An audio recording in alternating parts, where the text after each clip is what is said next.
యేసు తిరిగి లేచాడని చెప్పి వీళ్ళకి నమ్మకం లేదు. పైగా ఎవరన్నా వచ్చి చెప్పినా కూడా నమ్మలేదు. ఎప్పుడు నమ్మారంటే యేసు స్వయంగా వాళ్ళకి కనపడితే తప్ప యేసు ఇంకా బతికే ఉన్నాడని చెప్పి వాళ్ళు నమ్మలేదు. యేసు వారికి కనపడి తాను సజీవంగా ఉన్నాననే విషయం నమ్మనందుకు వారిని తిడతాడు కూడా. యేసు వాళ్ళని తిట్లు కూడా తిట్టాడు. బుద్ధి లేని గాడిదల్లా, నేను తిరిగి లేస్తాననే విషయం మీకు చెప్పా కదా, ఎందుకు నమ్మలేదు మీరు అని చెప్పి వాళ్ళని గద్దించినట్లుగా మార్కు సువార్త 16వ అధ్యాయం 14వ వచనంలో చూడొచ్చు.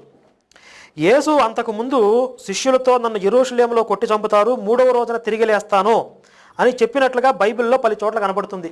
ఈ యేసు శిలువ ప్రక్రియ ప్రారంభం కాక ముందు యేసు శిష్యులతో నేను యెరూషలేం పట్టణానికి వెళ్ళాక అక్కడ నన్ను పట్టుకుని కొట్టి చంపుతారు, నేను 3వ రోజున తిరిగి మళ్ళా లేస్తాను అని చెప్పి శిష్యులతో చెప్పినటువంటి కొన్ని సందర్భాలు ఉంటాయి.